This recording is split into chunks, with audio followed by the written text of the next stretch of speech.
Bendiciones, este es el pastor Caleb Pineda, una vez más para la hora de la decisión. Muy feliz de poder estar nuevamente en esta transmisión de estos podcasts sobre el Apocalipsis. Como tú recordarás, estamos estudiando el capítulo 20. Este es un capítulo que nos ha tomado muchísimo tiempo estudiar, a diferencia de otros pasajes que en un mismo podcast pudimos desarrollar un capítulo entero. En este capítulo no ha sucedido así. Esta es la tercera entrega del capítulo 20, ya que el capítulo 20, como lo explicábamos en los podcasts anteriores, tiene una peculiaridad muy distintiva, y es que en este capítulo se narran muchísimos eventos a la vez en un solo capítulo, y estos eventos son bastante profundos, por lo cual no podemos hacerlo en una sola entrega corriendo de una manera irresponsable. Así es que hicimos ya dos podcasts anteriores del capítulo 20.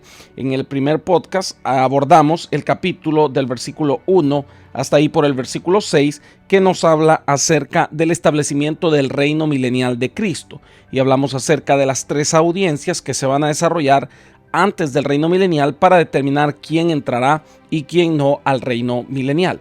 Y en el segundo podcast abarcamos ya todo lo que está narrado en el capítulo 20, versículos 7 al 10, en donde nos habla acerca del término de estos 1000 años del reino milenial de Cristo, que obviamente esto acontecerá después de la gran tribulación. Se establece ese reino milenial, pero a partir del versículo 7 al 10 vemos la finalización de este reino milenial y la batalla final, la batalla de Gog y Magog, en donde Satanás saldrá nuevamente a engañar a las naciones, y muchas personas lamentablemente caerán en el engaño del enemigo. Pero ya acá en el versículo 11 estamos viendo un acontecimiento sumamente trascendental. Podría decir que este es uno de los últimos, si no el último acontecimiento escatológico que se nos narra en el libro de Apocalipsis, y este es el gran juicio del trono blanco, también conocido como el juicio final. Se ha hablado mucho acerca de esto, muchas personas lo interpretan de una manera totalmente errada, otras personas le tienen mucho miedo a esto. Pero ¿qué es realmente el juicio del gran trono blanco? ¿Qué es el juicio final? ¿De qué nos habla la palabra de Dios y por qué es tan trascendental? Bueno, quiero decirte que en este juicio se da lo que es la culminación total de lo que es el plan escatológico de Dios para con la humanidad. Y después de esto entramos obviamente a lo que es la eternidad. Sin duda, muchísimas cosas más que no nos están reveladas con respecto a la eternidad, pero la palabra de Dios solo nos adelanta que son cosas maravillosas y gloriosas que ojo no vio, ni oído oyó, ni han subido a corazón de hombre. Vamos entonces a entrar en el estudio de hoy, que nos habla acerca del juicio del gran trono blanco. Vuelvo y repito, para este momento de Apocalipsis ya habría acontecido la gran tribulación, ya Cristo habría descendido en su segunda venida junto con su iglesia y hubiera establecido el reino milenial. Posteriormente ese reino milenial hubiera llegado a su término de los 1000 años, aunque obviamente el reino de Cristo no tendrá fin, es eterno, pero los 1000 años sí tendrán un término.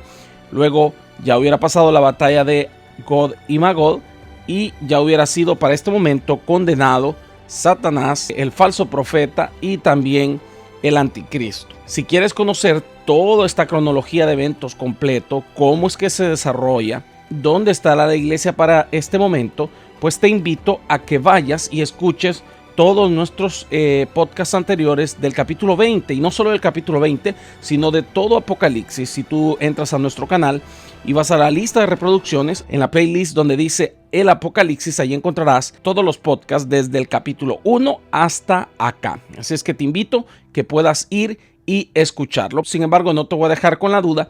Obviamente para este momento la iglesia ya está en cuerpo glorificado, es ya la esposa del Cordero. Estamos unidos eternamente con Cristo Jesús, o estaremos unidos para este momento eternamente con Cristo Jesús. Así es que la iglesia no debe de temer acerca del juicio final, pues no pasaremos por este juicio, pues ninguna condenación hay para los que están en Cristo Jesús. Entonces, ¿quiénes pasarán por este juicio final? ¿Cuándo se efectuará? ¿Dónde se efectuará? ¿Por qué decimos que este será el término de la historia humana como la conocemos? Bien, pues si quieres conocer todos esos pormenores, abre tu Biblia conmigo y escudriñemos verso a verso el Apocalipsis. Capítulo 20, versículo 11. Y vi un gran trono blanco y al que estaba sentado en él, de delante del cual huyeron la tierra y el cielo, y ningún lugar se encontró para ellos. Como ya lo mencionábamos anteriormente, a partir de este versículo 11 entramos al último megatema del capítulo 20, el cual es el gran juicio del trono blanco, también conocido como el juicio final. También a este juicio se le llama el día de la ira y también el justo juicio de Dios, entre otros. En este comparecerán delante de Dios todos los seres humanos, desde Adán hasta los seres humanos del milenio. También aquellos que se rebelaron contra Dios, obviamente en el milenio y en la gran tribulación. Es decir, todo ser humano estará delante de pie, delante de su Creador, excepto la iglesia. ¿Por qué? Porque la iglesia para ese momento ya ha sido arrebatada, ya hemos pasado por el tribunal de Cristo, que no es un tribunal para condenación, sino que es un tribunal para galardones, y nosotros ya no estamos expuestos a este juicio. Esa es la promesa de Dios para su iglesia. Sin embargo, todo aquel que no forme parte de la iglesia pasará por este juicio. Todos aquellos que murieron desde Adán hasta el milenio pasarán por este juicio final. El versículo 11 nos empieza hablando acerca de un gran trono blanco. No hay duda que se trata del trono de Dios descrito en Apocalipsis capítulo 4 y 5. Allí en los podcasts del capítulo 4 y 5 podrás encontrar esta descripción maravillosa que hace Juan acerca del gran trono blanco de Dios. Otras referencias sobre el trono de Dios las encontramos en Isaías capítulo 6 versículo 1, Ezequiel 1, 26 al 28, entre otros. En el caso de Isaías, le llama al trono de Dios un trono alto y sublime, e identifica a aquel que está sentado sobre el trono como el Señor, es decir, Dios soberano y todopoderoso. El trono alto y sublime. En el caso de Ezequiel, describe al trono de Dios en apariencia como piedra de zafiro, e identifica al que está sentado como Jehová mismo, es decir, la Trinidad, Dios Padre, Dios Hijo, Dios Espíritu Santo. En ambos casos se identifica este trono de gloria como el trono de Dios. ¿Y quién más puede estar sentado en el trono de Dios? Obviamente que solamente Dios mismo. Y también el Hijo. Siéntate a mi diestra hasta que ponga a tus enemigos por estrado de tus pies. Ahora, acá en Apocalipsis, el apóstol Juan lo llama un gran trono blanco. Estas dos características nos arrojan luz del momento que se nos está describiendo. La palabra gran trono habla de la grandeza de Dios, su soberanía, su gobierno que está por sobre todo ser humano, por sobre todo hombre, sea rico, pobre, rey de la tierra, esclavo, joven o viejo, sabio, ignorante. Todo lo creado queda pequeño ante el gran trono de Dios. Imagínate algo grandioso, descomunal, porque nuestro Dios, Él creó el universo. Y si Él lo creó, cuán más grande es nuestro Dios que el universo. Cuán grande será su trono. Un gran trono, delante del cual todo queda pequeño. Y también dice que este trono es blanco, pues su color nos habla acerca de esta identidad de que aquel que está sentado en el trono es santo y justo, y por su justicia y por esa santidad que tiene, él tiene la facultad de juzgar a toda criatura injusta. Él es santo, 3 veces santo. Te digo algo, la palabra de Dios dice que los ángeles cantan santo, santo, santo. Son 3 veces santo. ¿Por qué? Porque nos habla acerca de la santidad de la Trinidad de Dios. Santo el Padre, santo el Hijo y santo el Espíritu Santo. Por eso los ángeles cantan santo, santo, santo. Dios es 3 veces santo, la Trinidad es santa. Por eso su trono obviamente que va a ser blanco, porque revela esta santidad de Dios. al igual como lo describe allá en Apocalipsis capítulo 19, que nosotros vestiremos de vestiduras blancas, pues las vestiduras blancas representan las acciones justas de los santos, es decir, esa justificación en Cristo Jesús que nosotros tenemos como iglesia. En tal sentido, el color blanco es una simbología, una representación de santidad, de pureza, de rectitud. En este caso, en el trono nos habla acerca de esto: pureza, rectitud, santidad del que está sentado. Él es un juez santo, él es un juez justo, no es un juez corrupto como los de la tierra. Tiene total facultad, tiene total derecho para juzgar en base a su justicia. Acá recordamos las palabras de Isaías capítulo 57 versículo 15, que nos dice que Dios habita en la eternidad. Y luego Dios exclama: yo habito en las alturas y la santidad. Aleluya. Él habita en santidad, luz inaccesible. Actualmente, su trono, ese gran trono blanco, es el trono de la gracia, donde el pecador arrepentido puede encontrar el oportuno socorro. Esto de acuerdo a Hebreos capítulo 4 versículo 16. Sin embargo, acá en Apocalipsis capítulo 20 y versículo 11, el tiempo de la gracia habrá finalizado y no queda más que una horrenda expectación de juicio, como dice el apóstol Pablo. Esto en Hebreos capítulo 10 versículo 26 al 27. Entonces ya no estamos hablando del trono de la gracia para encontrar oportuno socorro, sino que estamos hablando del trono del justo juez, listo para juzgar a aquellos que no hayan querido entrar en los vínculos de la gracia, que no estén justificados delante del juez. Entonces deberán de responder por sus delitos, defendiéndose ellos mismos por sus obras, las cuales, déjame decirte que no le alcanzará a nadie para poder justificarse delante de Dios. Porque el apóstol Pablo dice en Romanos capítulo 3 versículo 20 que por las obras de la ley ningún ser humano será justificado delante de él, porque la ley solamente nos trae el conocimiento del pecado, pero no tenemos la capacidad de poder cumplir a cabalidad la ley. El estándar moral de Dios es demasiado alto versus lo que nosotros somos, versus nuestra procedencia, por la cual no podemos justificarnos delante de Dios.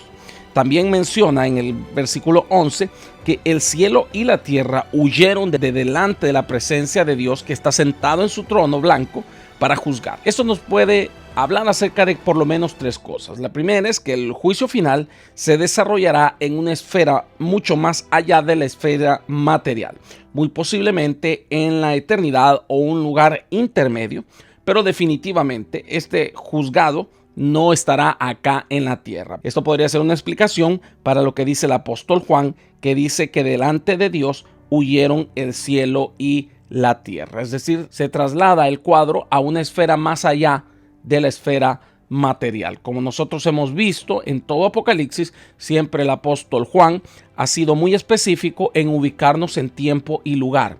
Y cuando no se puede en tiempo, por lo menos en lugar. Dice que él vio al instante estaba en el cielo, de repente dice que él estaba en la tierra, nos narra hechos que están sucediendo en los cielos y en la tierra, y nos hace saber cuándo está él viendo acontecimientos acá en la tierra o en el cielo. Acá el apóstol Juan parece ser que nos está ubicando que esto no acontecerá ni en el cielo, ni en la tierra, ni en el mar, sino que en un lugar mucho más allá. Lo segundo que también esta expresión nos afirma es confirmarnos lo que dice el Salmo 114, versículo 7, que a la presencia de Jehová tiembla la tierra, y la tierra y el cielo huyen ante el Dios Todopoderoso. Podría ser una explicación también para lo que el apóstol Juan cataloga como el cielo y la tierra huyendo de delante de Dios y obviamente temblando ante el justo juez que está a punto de emitir un juicio final. Pero yo creo que la interpretación clave de este pasaje es entender que este versículo nos está hablando acerca del fin del mundo. Acá estaríamos frente a lo que es la culminación total del mundo.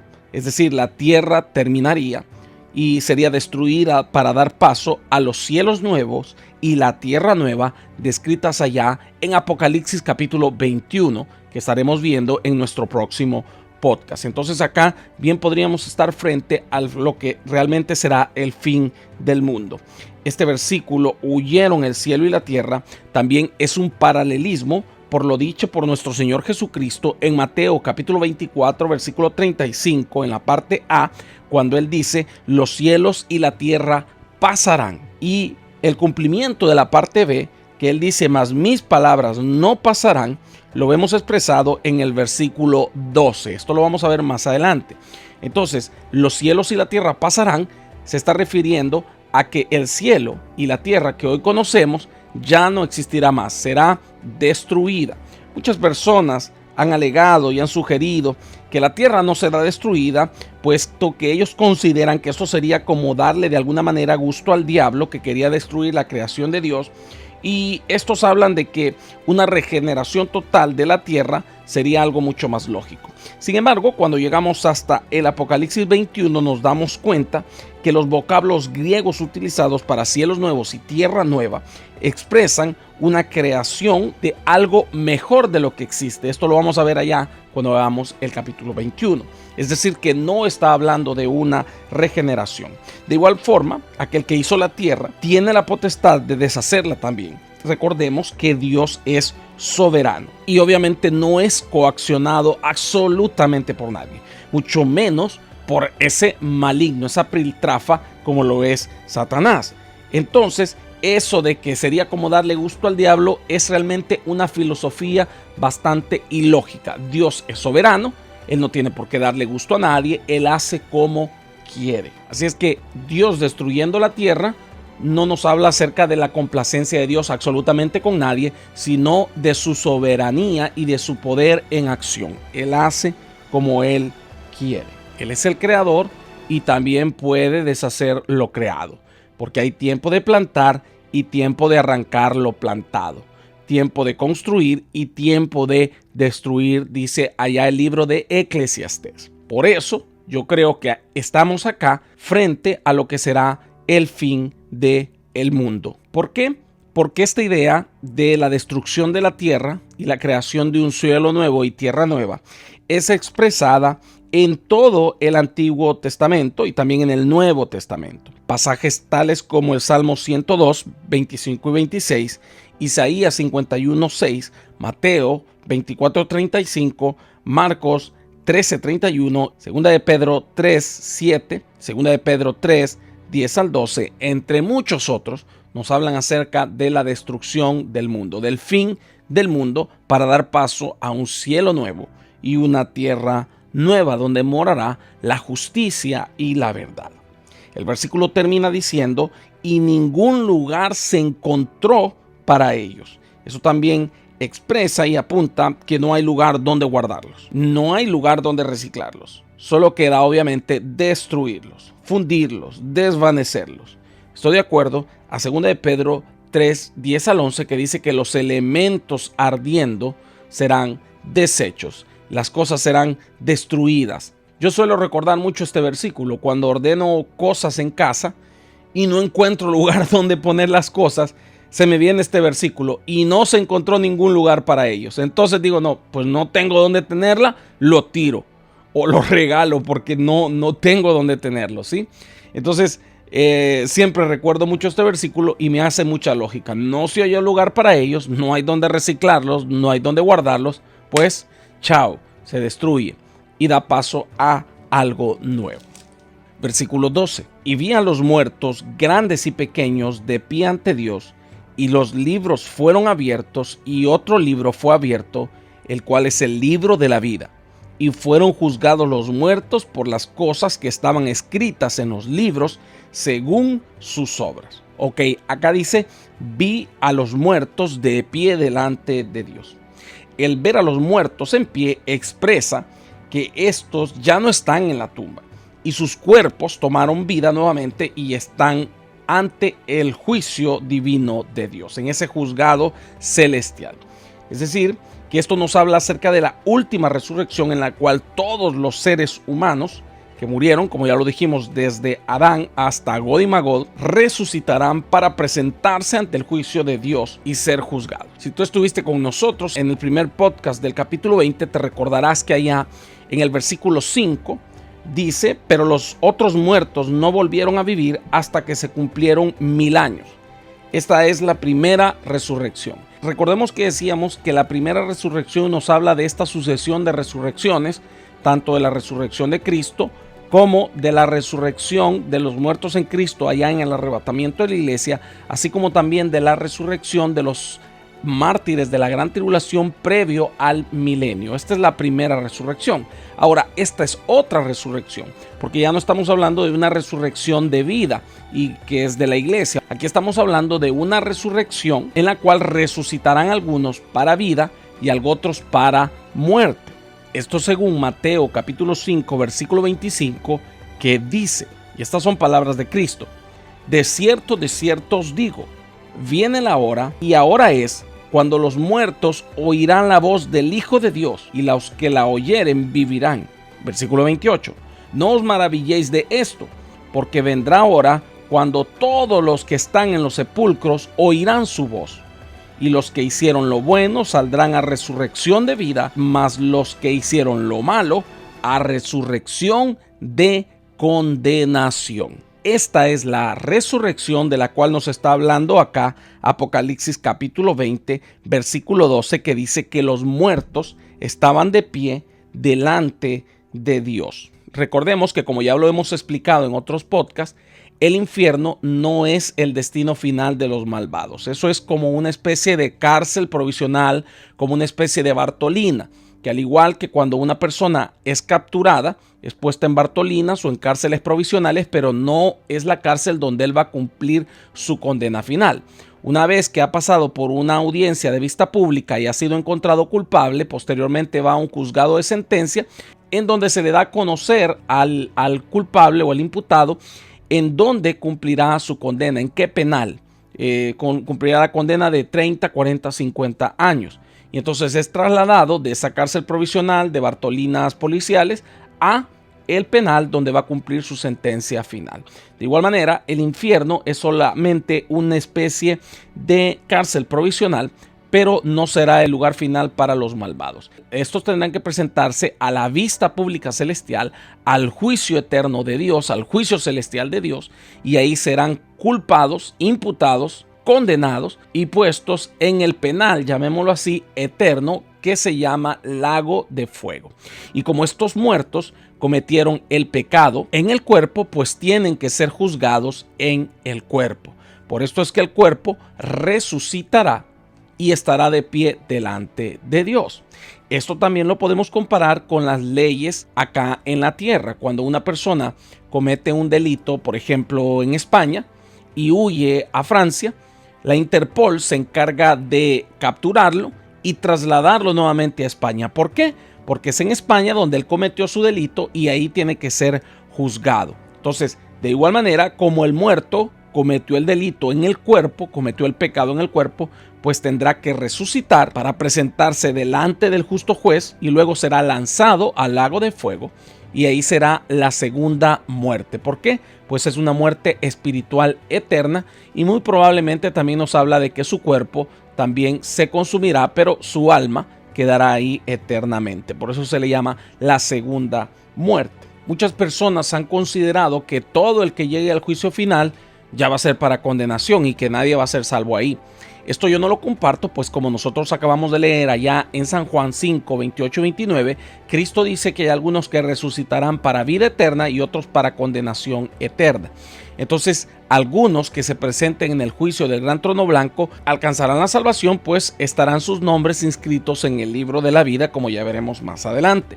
También Daniel capítulo 12, versículo 2 dice: y muchos de los que duermen en el polvo de la tierra serán despertados, unos para vida y otros para vergüenza y confusión perpetua. Está hablándonos de dos grupos de personas, unos resucitando para vida eterna, para salvación, y otros para condenación y confusión perpetua. Entonces, ¿quiénes son los que sí alcanzarán vida eterna? Si no es la iglesia, porque como ya vimos, la iglesia para ese momento ya está en cuerpo glorificado y ya no pasará por este juicio. Sin duda, está hablando de los santos del Antiguo Testamento. Todos aquellos que creyeron esperando esa promesa de la ley que vendría el Cordero perfecto de Dios, murieron esperando al Mesías, murieron esperando, confiando en que ese Mesías glorioso vendría, y vivieron para Dios y se sometieron bajo sus preceptos, obviamente estos son los que alcanzarán misericordia en este juicio. Y recordemos que ni siquiera es por el cumplimiento de la ley, porque al final ellos tenían lo que es el día de la expiación o el día del Yom Kippur, en el cual se sacrificaba un cordero perfecto que cubría los pecados del pueblo. Así que al final no era el cumplimiento de la ley el que los salvaba, sino que era siempre la misericordia de Dios. Estos alcanzarán misericordia. Entonces, ¿quiénes son este grupo que tanto el Señor Jesucristo habla de que resucitarán para vida? También Daniel habla de que resucitarán para vida. Pues estos son sin duda los santos del Antiguo Testamento. Ahí encontramos a Elías, Enoc, Moisés, David, Gedeón, Esther, Ruth, etc. Los santos del Antiguo Testamento y claro, todos los israelitas. También recordemos que Marta, quien era una de las discípulas del Señor, cuando su hermano Lázaro murió, tenía la certeza de la resurrección de los muertos en el día postrero, haciendo referencia a esta resurrección final, cuando ella le dice: Señor, yo sé que mi hermano resucitará en el día postrero. Pues él también era parte todavía de los santos del Antiguo Testamento, pues Cristo todavía no había expirado en la cruz del Calvario. Acá se cumplirá lo dicho por el Señor Jesucristo en Mateo capítulo 20, versículo 16, que los primeros serán postreros y los postreros serán primeros. ¿Quiénes son los primeros? Los santos del Antiguo Testamento. A ellos les llegó el conocimiento de Jehová antes que a nosotros. Estos primeros serán postreros porque resucitarán hasta lo último, hasta la postre. Y los postreros, es decir, nosotros que hemos recibido el conocimiento de Dios, de Jesucristo, ahora seremos primeros, pues resucitaremos primero que ellos. Los primeros serán postreros, los postreros serán primeros. Santos del Antiguo Testamento, de la talla de Job, vieron este día, y Job nos habla acerca de este día maravilloso allá en Job 19:25, cuando él expresa con total convicción y fe: yo sé que mi Redentor vive y al fin se levantará sobre el polvo, y después de deshecha está mi piel, en mi carne he de ver a Dios. Aleluya. Está hablando acerca de la resurrección. Aunque se deshaga mi piel, mis huesos, ya no quede nada de mí, esté enterrado, esté hecho polvo, pero en mi carne voy a ver a Dios, voy a resucitar, voy a estar delante de Él, y yo sé que Él vive y aún del polvo me levantará. Aleluya. Él estaba viendo por fe este día glorioso de la resurrección postrera en el juicio final para recibir vida eterna. Los santos del Antiguo Testamento. Con respecto a la resurrección, también el patriarca Abraham estaba convencido del poder de Dios para resucitar a los muertos. Esto según Romanos 4:17 y Hebreos 11:19.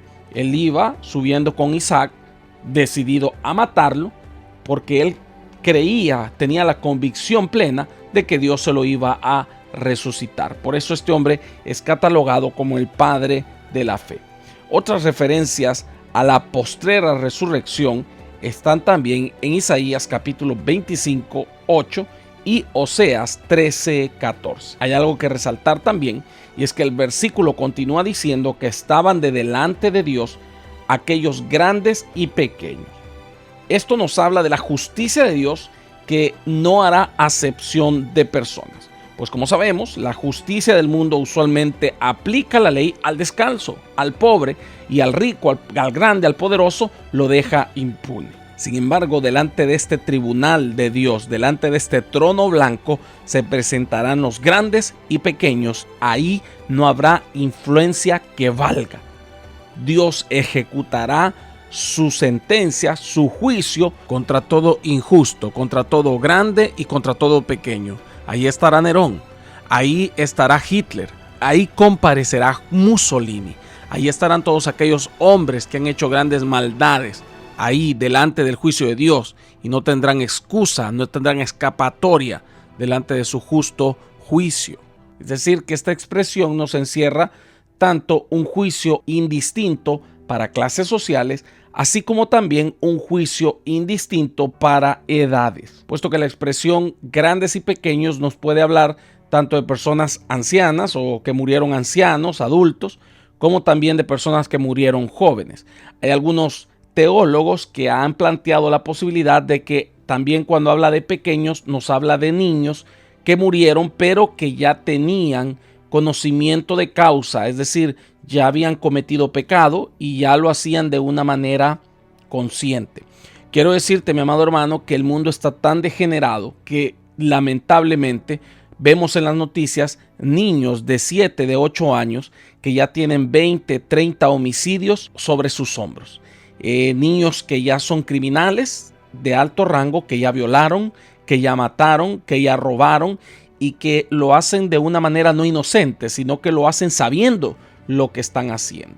Entonces, en tal sentido, delante de Dios, lamentablemente se presentarán también grandes y pequeños si no se arrepienten. Es por eso que el Señor nos ha dado la sangre preciosa de su Hijo Jesucristo para poder acercarnos a Él y ser lavados de nuestros pecados.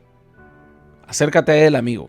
En Él hay salvación. Y el versículo 12 agrega: y los libros fueron abiertos. Hay muchas interpretaciones con respecto a este pasaje y muchos han dejado volar su imaginación, ya que el término libros es plural. Muchos han inventado que hay libros acerca de los dichos, libros de los malos pensamientos, libros de las mentiras, etcétera. Una infinidad, una biblioteca de libros. Si bien es cierto, no podemos asegurar del todo que haya o no haya estos libros, tampoco tenemos un fundamento bíblico para decir que verdaderamente esto exista. Entonces, donde la Biblia calla, es mejor que nosotros callemos. Lo que quizás sí podamos concluir es que sí existe un libro de las obras en donde se lleva un registro detallado de cada una de las obras que las personas realizan. Esto por lo dicho por el Señor Jesucristo allá en Mateo 12, 36 al 37 y también por lo dicho en Romanos 14, 12. No obstante, el único libro que se nos expresa con claridad en este pasaje es el libro de la vida. Libro en donde están anotados los nombres de todos aquellos que hemos sido salvos por la gracia de Dios. Aleluya. Todos aquellos desde Abel hasta el milenio. El hecho de que tu nombre, amado hermano, esté inscrito con letras de oro en el libro de la vida. Wow, ese es el privilegio más grande que podamos tener. Esa es la lista en donde todo mundo quiere y necesita estar. Qué privilegio más grande, que nuestro nombre está inscrito en los cielos, en el libro de la vida. Aleluya. Sin embargo, aparte del libro de la vida, hay otro libro que estamos totalmente seguros que estará ahí presente, y son varios libros, porque dice los libros fueron abiertos. Sin duda está hablando acerca de la Biblia, con sus 66 maravillosos libros. Estarán presentes allá en el reino de los cielos y serán abiertos todos estos libros. ¿Y por qué decimos esto? Esto por las palabras de Cristo en San Juan 12:47, que dice: al que oye mis palabras y no las guarda, yo no le juzgo, porque no he venido a juzgar al mundo, sino a salvar al mundo. El que me rechaza y no recibe mis palabras, tiene quien le juzgue. Oye esto: la palabra que he hablado, ella le juzgará en el día postrero. ¿Quién dice que juzgará a los hombres? La palabra. Ahí estará presente Mateo, Marcos, Lucas, Juan. Ahí estará presente las cartas paulinas. Ahí estará presente el Antiguo Testamento. Ahí estará, la palabra les juzgará en aquel día. Los libros serán abiertos, los 66 libros de la Biblia. Y obviamente también el libro de las obras. Y aquí tenemos la culminación de lo que decíamos allá en Mateo 24:35. Los cielos y la tierra pasarán, justamente en el orden cronológico en que Cristo nos lo dijo. Los cielos y la tierra pasarán. Ahí en el versículo 11, el cielo y la tierra pasan, huyen de delante de Dios, son destruidos. Y en el versículo 12, el cumplimiento de la parte B del versículo 35. Mas mi palabra no pasará, porque esa estará presente en el reino de los cielos. Aleluya, allá estarán esta Biblia maravillosa. La tierra y el cielo no existirán más, pero la Biblia estará presente todavía en el reino de los cielos.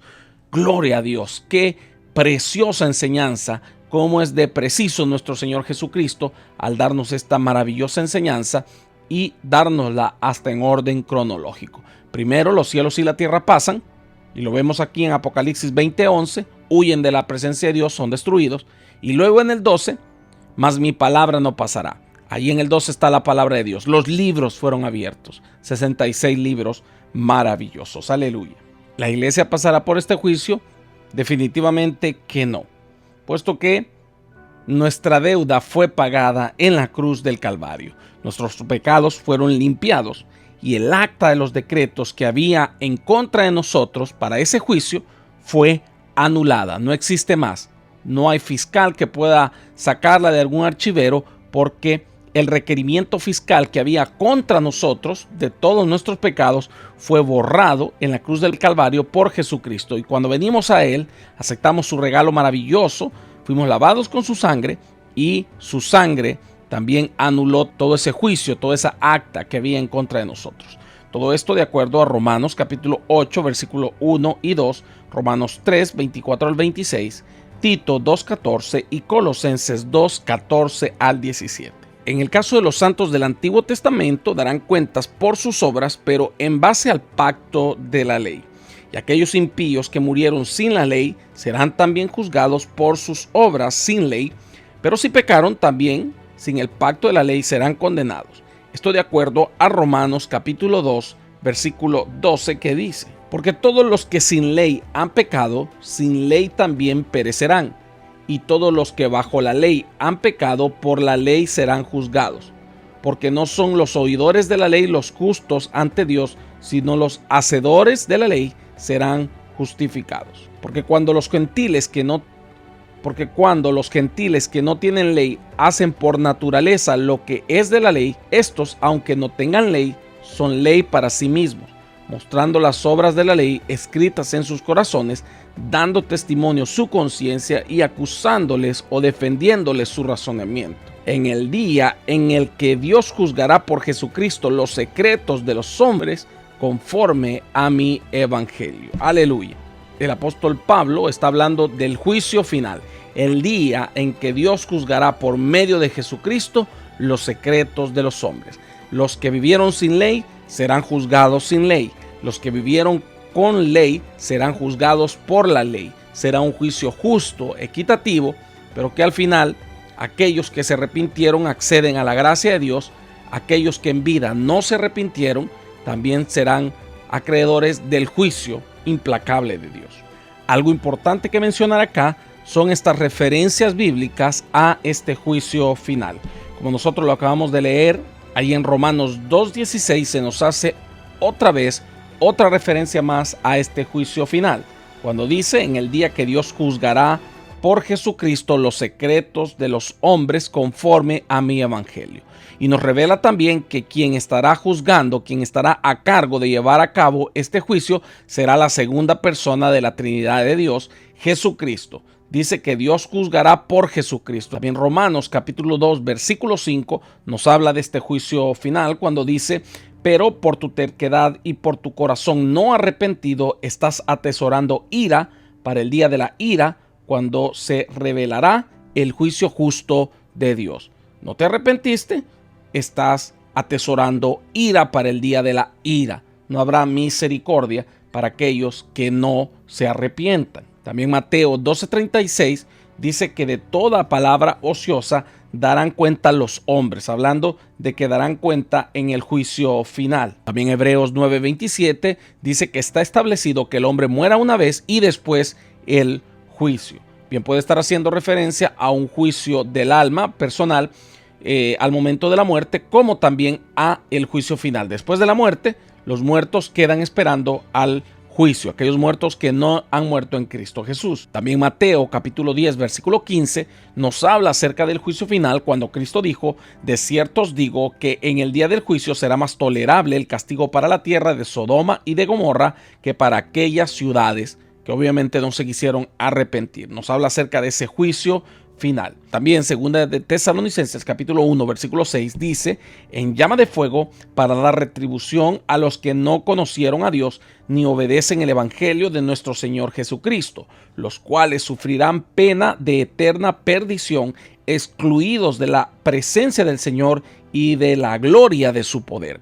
Está hablando acerca de este juicio final y de la condena final, excluidos para siempre de la gloria de Dios en el lago de fuego. También Hechos capítulo 17 versículo 31 nos habla de este juicio final cuando dice: por cuanto ha establecido un día en el cual juzgará al mundo con justicia por aquel varón a quien designó, dando fe a todos con haberle levantado de los muertos. Nuevamente este pasaje nos hace referencia a que quien tendrá a cargo este juicio, el juez justo que llevará a cargo este juicio, es aquel varón al cual Dios levantó de los muertos. ¿Quién es ese? Jesucristo, la segunda persona de la Trinidad. También Cristo hace referencia a este juicio final y a la condena de los malvados allá en Mateo 25:30, cuando dice: y al siervo inútil dijo, echarle en las tinieblas de afuera, ahí será el lloro y el crujir de dientes, una condena eterna.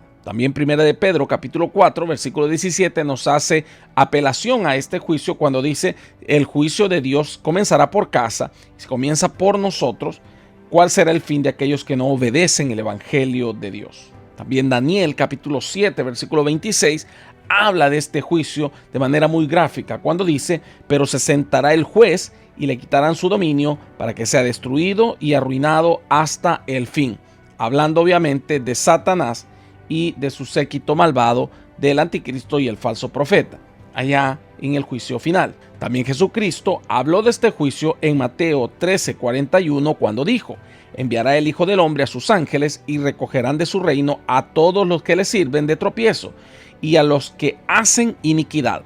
Bien puede hablar acerca de aquellos del milenio, los recogerá porque dice de su reino, posiblemente ya está hablando de los del milenio, y a todos los que hacen iniquidad, los que son de tropiezo, los que hacen iniquidad, aquellos que se rebelaron contra él en la batalla de Gog y Magog, y los echará en el horno de fuego, dice, ahí será el lloro y el crujir de dientes. También Mateo 3:12 habla del juicio final cuando dice: su aventador está en su mano y limpiará su era y recogerá su trigo en el granero y quemará la paja en el fuego que nunca se apagará. Hablando acerca de los justos comparados con trigo y que estarán guardados en su granero, es decir, en el templo glorioso de Dios por una eternidad, y la paja que será echada al fuego que nunca se apagará, hablando acerca de los injustos que serán condenados en el lago de fuego. Todas estas referencias amplían nuestra cosmovisión de lo descomunal, de lo grandioso y de la justicia inconmensurable e inquebrantable de Dios, y que ese justo juez ejecutará en ese juicio final. Versículo 13 de Apocalipsis capítulo 20. Y el mar entregó los muertos que había en él, y la muerte y el Hades entregaron los muertos que habían en ellos, y fueron juzgados cada uno según sus obras. El mar, la muerte y el Hades entregaron sus muertos. Es decir, no quedará muerto alguno que no comparezca delante del trono de Dios, pues estos serán resucitados de cualquier lugar en donde se encuentre su cuerpo o su alma. Claro, aquí no se abarca la iglesia, como ya lo hablábamos anteriormente. Por eso, allá en el versículo 6 del capítulo 20, se nos decía: bienaventurado y santo el que tiene parte en la primera resurrección. La segunda muerte no tiene potestad sobre estos. Somos 3 veces benditos, bienaventurados y santos aquellos que nos levantaremos en la primera resurrección, porque ya no pasaremos por este juicio inescrutable de Dios. Algo que explicamos en el podcast anterior es que muchas personas dicen: bueno, pero si de los muertos que murieron hace miles de años ya no queda ni el polvo, entonces ¿cómo es que ellos van a resucitar? Bueno, antes era difícil tener una comprensión acerca de esto, pero hoy con los avances tecnológicos nosotros entendemos cómo Dios nos creó y sabemos que la materia no se destruye, sino que solamente se transforma. Aunque sea una molécula, una célula, aunque sea lo más ínfimo de un grano de arena, ahí hay ADN. Nosotros estamos rodeados en todo, en la tierra, en el césped, en los árboles, de ADN de muertos. Entonces, claro, no lo vemos como tal, ¿verdad? Pero ahí está el ADN. Dios tomará de ese ADN que tiene que andar por cualquier lugar, en el mar, en la tierra, y volverá a ser el cuerpo. Quizás esa sea una explicación por qué dice que el mar, la muerte y el Hades entregaron sus muertos. Es decir, no habrá ningún rincón del mundo donde hayan restos de estos muertos que no sean tomados de Dios para ser resucitados. Al final del versículo se nos vuelve a reafirmar la idea de que estos muertos serán juzgados no por la obra de Cristo, pues no murieron bajo la gracia, sino que serán juzgados por sus propias obras, es decir, bajo la ley. Nadie puede tomar este versículo y decir, ya ven, tenemos que cumplir la ley porque dicen que seremos juzgados según nuestras obras. No, esto no es para la iglesia, esto no aplica para la iglesia, porque el que está en Cristo ya no será juzgado por sus obras, sino que es justificado delante de Dios por la obra perfecta de Cristo en la cruz del Calvario. Estoy de acuerdo a Romanos capítulo 3, versículo 28, que dice, concluimos pues que el hombre es justificado por fe sin las obras de la ley. Aleluya. Entonces este versículo que estamos viendo acá en el versículo 13 es para esos muertos que serán juzgados por sus obras porque no presentaron arrepentimiento y no entraron en el plan de la salvación, ni antes del Mesías ni posterior del Mesías. Versículo 14. Y la muerte y el Hades fueron lanzados al lago de fuego. Esta es la segunda muerte. Acá vemos que se le están atribuyendo características de personas tanto a la muerte como al Hades. Quizás pueda tratarse, como algunos lo han sugerido, de que el Hades y la muerte sean espíritus malignos y no meramente un estado. Recuerdo que mi maestro de teología pensaba de esta manera. Pero por otro lado, también cabe la posibilidad de que esto se trate de una especie de antropomorfismo, es decir, una figura literaria que está atribuyendo rasgos humanos o características o personalidades a objetos o cosas con fines ilustrativos. Y que en este pasaje tiene como objetivo el ilustrarnos el fin de estos dos nefastos estados para el hombre, como lo es la muerte. En el cielo nuevo y la tierra nueva ya no habrá más pecado. Por consiguiente, la muerte ya no existirá más. Así como tampoco el Hades, que es el lugar de los muertos, pues al no haber muerte, pues ya no tendría por qué haber un lugar de los muertos, un lugar de confinamiento. Sin embargo, he de aceptar que esta idea que han planteado algunos de que la muerte y el Hades podrían ser espíritus malignos, no está del todo descabellada. No la puedo descartar tampoco porque vemos que efectivamente el pasaje pareciese que sí nos está describiendo a estos seres, no como estados, sino como seres. De hecho, la palabra de Dios cataloga a la muerte como un enemigo y se nos dice allá en 1 Corintios 15:26, y el postrer enemigo que será destruido es la muerte. Donde vemos este cumplimiento de esta profecía de 1 Corintios 15:26, que el postrer enemigo que será destruido será la muerte, lo vemos acá en el versículo 14 de Apocalipsis capítulo 20. Y la muerte y el Hades fueron lanzados al lago de fuego. Esta es la segunda muerte. Es el postrer enemigo que será destruido. ¿Por qué es el postrer enemigo? Porque recordemos que para este momento ya el falso profeta, el anticristo y Satanás estarán ya en el infierno. Entonces el postrero, el último enemigo que quedará a destruir es la muerte, que será lanzada ya al lago de fuego cuando acontezca lo que está descrito acá en Apocalipsis 20:14. Ahí se cumple esta profecía dicha por el apóstol Pablo en 1 Corintios 15:26. Se me olvidaba, también no dejemos afuera que para este momento ya en el lago de fuego estarán los demonios, los ángeles caídos, también ya estarán ahí condenados. Entonces, los demonios, los ángeles caídos, el anticristo, el falso profeta, Satanás, todos ya estarán ahí en una sola sufrimiento, en ese chimbolero terrible. Y el postrer enemigo que será puesto ahí, la muerte, que les haga compañía, que les aproveche una eternidad de tormento eterno. También en este versículo se nos vuelve a mencionar este término de la segunda muerte. Esto ya lo expliqué anteriormente. Cuando una persona fallece, pues esa es la primera muerte, ¿verdad? Murió una vez. Y como la palabra de Dios dice, es necesario que el hombre muera una vez y después el juicio.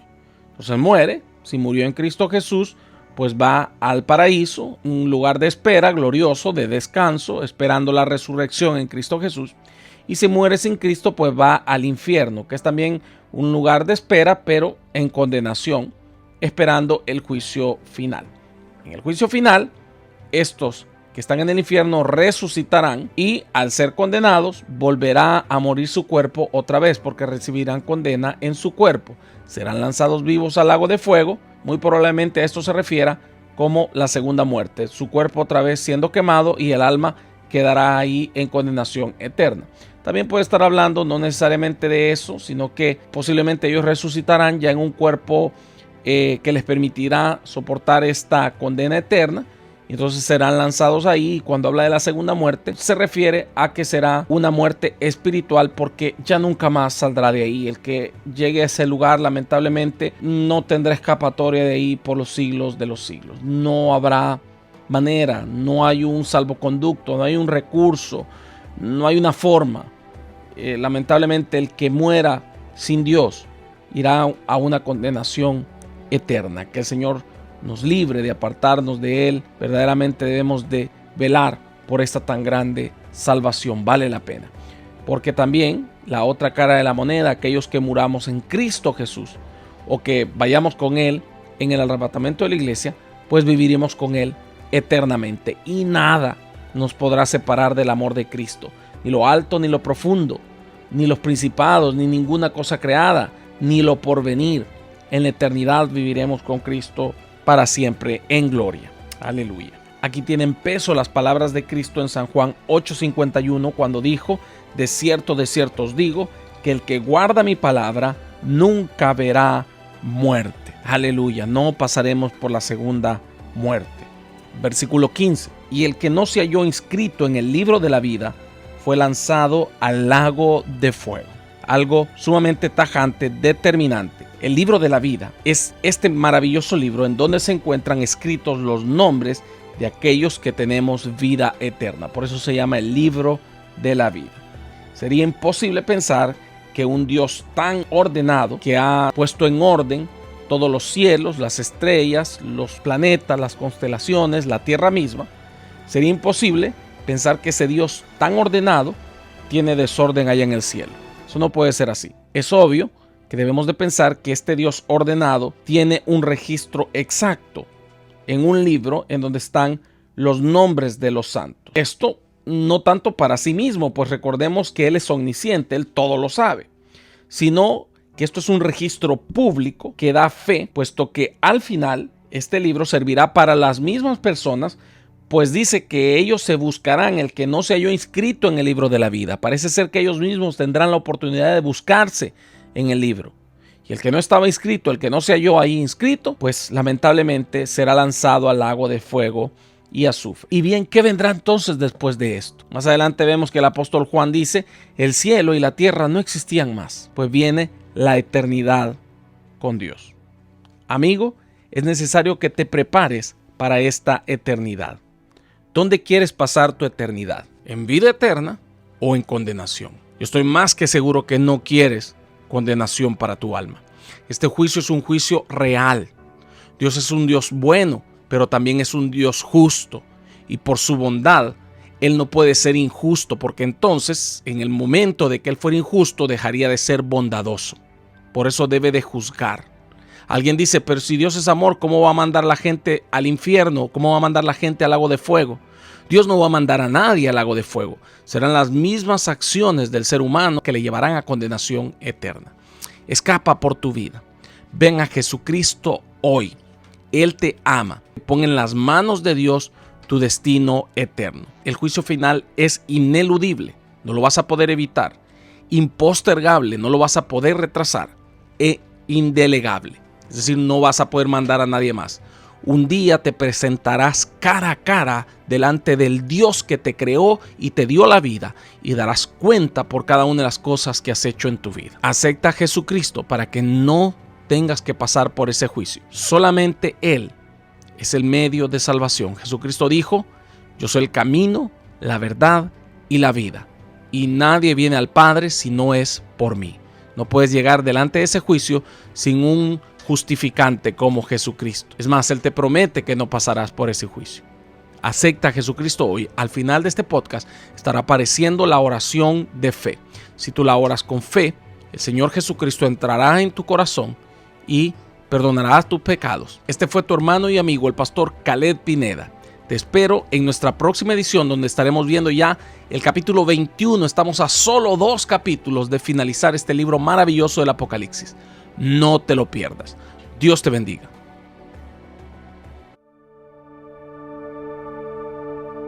Esta es la hora de la decisión, la más importante de tu vida. Tu decisión por Jesús. Entrégale tu corazón orando de esta manera. Señor Jesús, reconozco que soy pecador y mi pecado me aleja de ti. Me arrepiento. Perdóname, Señor. Hoy te recibo como mi único y suficiente Salvador personal. Creo que eres Dios, que moriste y resucitaste al tercer día. Escribe mi nombre en el libro de la vida. Amén. Ahora eres parte de la familia de Dios. Te invitamos a que te congregues en una iglesia cristiana para que sigas creciendo en el conocimiento de Dios. Y te esperamos en nuestra próxima edición de La Hora de la Decisión.